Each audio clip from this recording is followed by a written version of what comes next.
ના ના ના સી આમાં એવું છે, હું તમને કહું, તમને ધમકીઓ બધી આપશે અને બધી ગેરકાયદેસરની ધમકીઓ. તમને એમ કહેશે કે તમને ઉઠાવીને અમે જેલમાં નાખી દઈશું. મિત્રો, જેલમાં નાખવાનો કોઈ એમને અધિકાર જ નથી. ઇનફેક્ટ તમને જો આવી ખોટી ધમકી આપે ને, તમે એની સામે દાવો કરી શકો છો, કારણ કે અંડર આઈપીસી કોઈને ખોટી ધમકી આપવી ઇઝ રોંગ. પણ આમાં શું છે કે આજે it's a battle of wits. તમારે ત્યાં આવ્યા, એ દાવ પેચ રમવા ટ્રાય કરશે, તમને પહેલા તો પટાવશે, અરે ભાઈ તમે ડિક્લેર કરી દો ને દોસ્ત, કશું નહીં થાય, આમાં આમ છે તેમ છે, તમે આમાં નહીં તો ભરાઈ જશો. પછી તમે જરા મક્કમ રહો, ખબરદાર હો, જો જેલમાં નાખી દઈશું પછી અમે ના જાણીએ. એટલે તમને સામ દામ દંડ ભેદ બધા દાવ પેચ એ લોકો ટ્રાય કરે. પણ કરદાતા તરીકે તમે જો જાગૃત હશો, તમારા હક શું, તમારી જવાબદારીઓ શું, તમે માનશો નહીં. આજે ઉલ્લેખ કરવામાં આવ્યો, મેં મારા છાપાના આર્ટિકલ, મને આજે ગુજરાતમાં ફોર્ચ્યુનેટલી એવા પણ ચીફ કમિશનરો કે એવા પણ director general of income tax આવ્યા છે, એ લોકોની સાથે મેં ઇન્ટરવ્યુ લઈને મારા છાપાના કોલમમાં મેં લીધા હોય. એ લોકોએ એમના ઇન્ટરવ્યુમાં એવું પણ કહ્યું છે કે મુકેશભાઈ, તમે તમારા વાંચકોને એમ કહી શકો છો કે આ ઇન્ટરવ્યુની કાપલી કરીને એ લોકો એમને ત્યાં મળીને રાખે, કે જો સર્વે કે સર્ચમાં આવે ને કોઈ કહે કે ડિસ્ક્લોઝર કરો, તો તમે કહેજો કે અમારા ચીફ કમિશનર કે ડાયરેક્ટર જનરલે કહ્યું છે કે કોઈ ડિસ્ક્લોઝર કરવું જરૂરી નથી, કારણ કે CBDTનો સર્ક્યુલર છે. અને આઈ હેવ સીન કેસીસ કે જ્યાં કરદાતાઓ આજે તમે આ અહીંયા ઉત્તર ગુજરાતમાં બધાને અહીં આવીને બોડી બામણીનું ખેતર સમજે છે એટલે લઈ જાય છે. અમદાવાદમાં કોઈની તાકાત નથી, કારણ કે જાણે છે કે અમદાવાદમાં આજે કરદાતાઓમાં જાગૃતિ છે. અમદાવાદમાં કોઈ સર્વેમાં કોઈ ડિસ્ક્લોઝર કરાવવાની હિંમત કરતું નથી. બોલો સાહેબ, કેમ? કારણ કે એ તો જ્યાં આગળ એ લોકોને તો આજે પેલો વાઘ શિકાર કરવા ક્યાં જાય, એને પેલું સહેલાઈથી સામેથી મોંમાં આવીને હરણ મળતું હોય, શું કરવા શિકાર ના કરે? પણ એને દોડવું પડતું હોય, એની પદુડી નીકળતી હોય તો એ થાકે, બરાબર ને? એટલે આપણે તમે બધા અહીંયા આગળ પાટણનું તમારું જે ખમીર છે, એ તો આજે આપણે હંમેશા કહી શકીએ છીએ કે if it is my mistake it's fine, I pay the tax on it. પણ તમને ડરાવીને, ધમકાવીને, દબડાવીને જે તમારે ડિસ્ક્લોઝર કરવાની કોઈ જરૂર નથી, કે જે આવક ઉપર ટેક્સ ભરવાનો કાલ્પનિક આવકો, અમુક કેસમાં તો તમને કહું ને, literally I am sorry to use this word, પણ ગધેડાને તાવ આવે એવી વાત પર પેલાને શું કે તું કરોડ રૂપિયા 2 કરોડ રૂપિયા ડિસ્ક્લોઝર કર. I am sorry, I don't want to name, પણ આ ઉત્તર ગુજરાતના કેસીસ હું જાણું છું. 2 કરોડનું ડિસ્ક્લોઝર કરાવે પેલો કે પણ સાહેબ 2 કરોડનું, ત્યારે એક કામ કરીને એક ડાયરી આપણે બનાવીએ, એ ડાયરીની અંદર તું 20 જણના નામ લખી દે કે આ મેં આવક કમાઈ હતી, આ મેં અત્યારે 20 જણને આપેલા છે, તું એ 20 જણાને પાસેથી રોકડા લઈને તારા ખાતામાં ભરી દે છે અને એમાંથી ટેક્સ ભરજે. તમને ઇન્કમ ટેક્સ વાળા આવી સલાહ આપે. તમારે ત્યાંથી કશું નીકળ્યું નથી, પણ એમને પેલા 2 કરોડના 30% લેખે 60 લાખનું એમને ટેક્સ બતાવીને એમનું બજેટ ભેગું કરવું હોય, માટે તમારી પાસે આવી કાલ્પનિક ડાયરીઓ ઘડાવે. મિત્રો, this is ridiculous. You cannot allow this to happen. ઠીક છે, જો તમને એમ લાગતું હોય કે ના આ કરવાથી મને કોઈ તકલીફ નથી, તો it is up to you.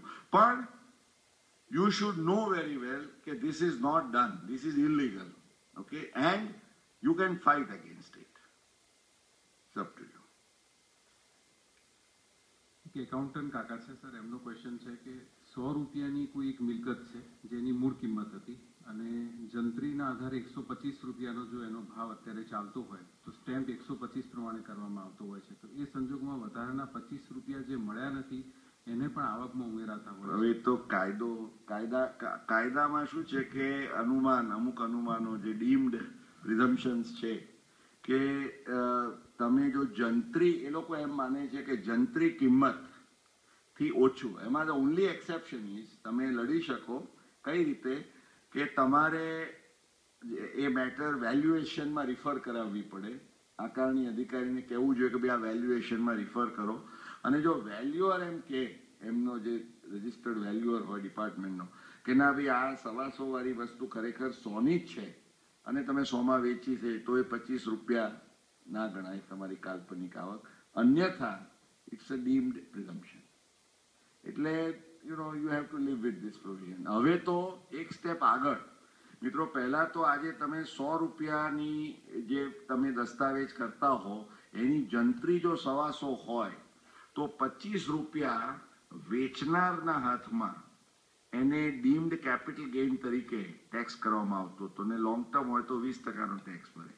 આજે હમણાં ગયા વર્ષથી જે સુધારો કર્યો એ પ્રમાણે હવે તો વેચનાર ઉપરાંત ખરીદનારના કેસમાં પણ આજે એમ સમજો કે પેલાએ જે મિલકત છે 125 રૂપિયાની 100 રૂપિયામાં વેચી તો એના કેસમાં 25 રૂપિયા ડીમ્ડ કેપિટલ ગેઇન ગણાશે અને જે માણસ ખરીદે છે 100 રૂપિયામાં એના હાથમાં એ 25 રૂપિયા એની આવક ઇન્કમ ફ્રોમ અધર સોર્સિસ અને જો એ 30%ના સ્લેબમાં હોય તો 30%ના સ્લેબમાં એની ઇન્કમ ગણાશે. એટલે there is tax both in the hands of the એટલે હંમેશા when you are buying a property it is in your interest તમારા હિતમાં છે કે જંત્રી કિંમતે ખરીદો. જંત્રી કિંમતથી જો તમે ઓછી કિંમતે ખરીદતા હો તો you are always in trouble. The only exception being કે તમને તમારા કોઈ રિલેટિવ પાસેથી જે બ્લડ રિલેટિવ કહીએ એની પાસેથી ખરીદતા હો તો એમાં જે ગિફ્ટનું એલિમેન્ટ છે because a gift is considered as tax free when it is between a blood relative under section 56 તો એ નહીં લાગે પણ otherwise you have to be careful about this story. Sir આ ક્વેશ્ચન એક પતિની વેદના વાળો છે. ઓહો વોરંટી વાળો છે યાર. પતિ ખેડૂત હોય તો પત્ની ખેડૂત બની જતી હોય છે તો પત્ની ખેડૂત હોય તો પતિ કેમ બનતો નથી? એટલે જો ઇક્વલાઇઝેશન ની વાત ચાલે છે કરો વાત. મને લાગે છે કે આ મારી દાદી જમણી બાજુએ બેઠેલા બધા મહારથીઓ છે ને એ લોકોનું આનંદીબેન પાસે બહુ ચાલે છે. આનંદીબેન તમને આનંદ કરાવી શકે એમને કારણ કે રેવન્યુ લો સુધારે એમાં ઇન્કમ ટેક્સ નો પ્રશ્ન જ નથી.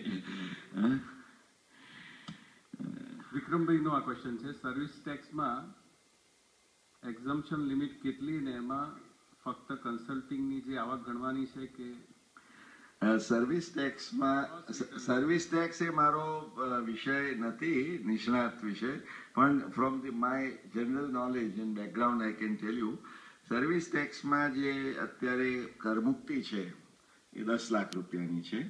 એટલે વાર્ષિક 10 લાખ રૂપિયાથી ઓછા મૂલ્યની જો તમે સેવાઓ આપતા હો અને હવે જાણો છો કે સેવાઓની યાદીમાં હવે નેગેટિવ લિસ્ટ આવી ગયું તો બધી જ સેવાઓને સેવાઓ ગણવાની સિવાય કે જે થોડી ઘણી સેવાઓ બાકી રહી તે અને એમાં એ થોડી ઘણીમાં પણ તમે જુઓ કે આયરનીમાં એવી છે કે એક તો તમે જન્મો ત્યારે બચી જાઓ કારણ કે એ હોસ્પિટલની અંદર ડિલિવરીમાં તમને કદાચ જો પેલામાં હોતો પણ એક તમારા માટે સરકાર અનુકંપા દાખવે છે શું કે ભાઈ જતા જતા તમારા પર ટેક્સ નહીં નાખીએ. એટલે જે સ્મશાનની સેવાઓ છે ને એમાં સર્વિસ ટેક્સ નથી. એટલે that is one of those few exemptions. પણ otherwise in the lighter way ની તો વાત કરી 10 લાખ રૂપિયા ઇઝ ધ બિલ. એટલે 10 લાખ રૂપિયાની અંદર એટલે ઘણા લોકો શું કરતા હોય છે કે ભાઈ ઘરમાં પછી સેવાઓ આપનાર બધા 3-4 જણા ઉભા કરે એટલે 9-9 લાખ રૂપિયાના એવી રીતના બિલિંગ્સ કરીને દે દે. આ ક્વેશ્ચન ડોક્ટર મોનિશ શાહનો છે કે પ્રોપર્ટી હોલ્ડરનું ડેથ થાય એવા સંજોગોની અંદર એ પ્રોપર્ટીને એક્ઝિક્યુટર ટ્રસ્ટમાં ફેરવીને એની ઇન્કમ ચાલુ રાખવી કે પછી ઘરના કોઈ ફેમિલી મેમ્બર્સના નામે ફેરવવી? It depends on the facts of each case. કે આજે જો ઘરના ફેમિલી મેમ્બરને ફોર એક્ઝામ્પલ કોઈ પ્રોપર્ટી ના હોય જો અને રેન્ટલ પ્રોપર્ટીમાં તો યુ કેન ઇઝીલી એમાં કોઈ વેલ ટેક્સનો પણ પ્રશ્ન નથી આવતો.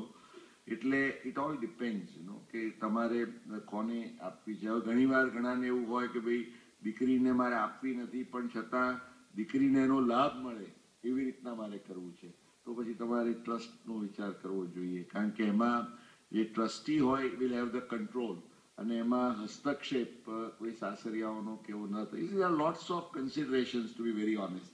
એટલે કોને કેવી રીતે આપવું વસિયતનામામાં એ તમારે you have to not only consider things from the tax or the legal point of view તમારે થોડાક પ્રેક્ટિકલ કે સોશિયલ એંગલને પણ લક્ષમાં રાખવું જોઈએ. જેવી રીતે મેં તમને આગળ દાખલો એક આપ્યો કે ભાઈ આપણે ઘણીવાર જોઈએ છે કે તમે વસિયતનામામાં તમે પત્ની માટેની જોગવાઈ ન કરી હોય તો પરિસ્થિતિ એવી થાય કે તમારી અનુપસ્થિતિમાં પત્ની ને પછી કોઈ તમારા સંતાનો પર નિર્ભર રહેવું પડે અને it's creates a very typical situation. એટલે વોટ આઈ એડવાઇઝ, મને લોકો કે મુકેશભાઈ શું કરવું જોઈએ, તો હું એમ કહું કે ભાઈ please ensure the security of your better half. You must provide કે ભાઈ આ જે મારી મૂડી કે આ મિલકત છે એ હું ના હોઉં તો મારી પત્નીને મળે, she can enjoy for her lifetime. અને યુ કેન ઇવન પ્રોવાઈડ, કારણ કે ઘણીવાર તમને એમ લાગે કે પછી પત્ની છે એના ઉપર બધા બીજા લોકો પ્રેશર લાવે, ઇન્ફ્લુઅન્સ લાવે ને એમને કહે કે ભાઈ અમને આપો તમારા વિલમાં, તો એને એમાંથી મુક્ત રાખવા હોય તમે એવી રીતે કહી શકો કે ભાઈ as long as the wife is there she will enjoy that.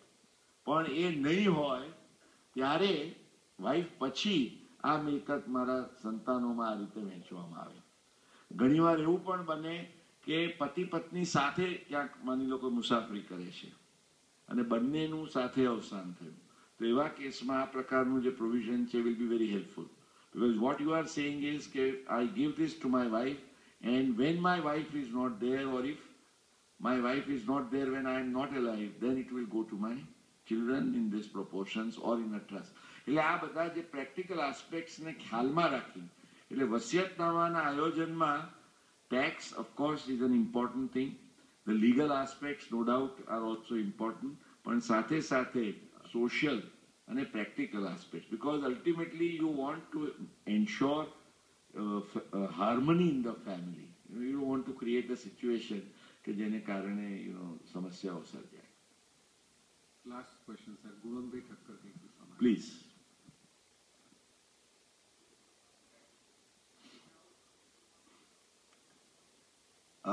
NPS, એક તો આપ જાણો છો કે it is relatively new experiment in our economy. એટલે NPS નો કોઈ પ્રોવન ટ્રેક રેકોર્ડ અત્યારે છે નહીં કે તમે એના ઉપર કમેન્ટ કરી શકો. પણ ધ ફિલિંગ ઇઝ કે NPS પર્ટિક્યુલરલી જે પગારદાર કર્મચારી મિત્રો છે એમણે NPS ઉપર ચોક્કસ નજર કરવી જોઈએ. અને what is the instrument કે ક્યાં મૂકો, કારણ there are number of NPS trust managers જેને આપ કહો. હવે એમાં કોણ શું કરી શકે અથવા તો કેવી રીતના હજી કોઈના પ્રોવન ટ્રેક રેકોર્ડ્સ નથી. પણ looking to the scheme of NPS અને જે એની સાથેના લિંક ટેક્સ બેનિફિટ્સ છે એને લક્ષ્યમાં રાખતા હું એમ કહીશ કે NPS should certainly be there on your agenda to take a very close look. Pension માટેની સ્કીમમાં ઇટ અગેન ડિપેન્ડ્સ, કારણ કે એ લોકો દરેક જણના એવા કોમ્બિનેશન્સ હોય છે, દે હેવ ડિફરન્ટ પ્લાન્સ કે જે એક it's more of a debt oriented plan કે જેમાં મોર કન્ઝર્વેટિવ પોર્ટફોલિયો હોય અને investment is made mostly in bonds or deposits કે FMPs કે ટાઈપના. FMP also for high net worth individuals we know is a good, જેમાં double ઇન્ડેક્સેશનના ને બધા આપણે લાભ લેતા હોઈએ છીએ. જેને થોડોક એગ્રેસિવ આઉટલુક રાખવો હોય they would look at NPS because NPS માં આજે એ લોકો સ્ટોક્સમાં પણ સિક્યોરિટીઝમાં ઇન્વેસ્ટમેન્ટ્સ કરી શકે છે. પણ હવે એવું છે કે without some risk you will not be able to. પણ તો પછી then you have to go for the standard. See એમાં as I said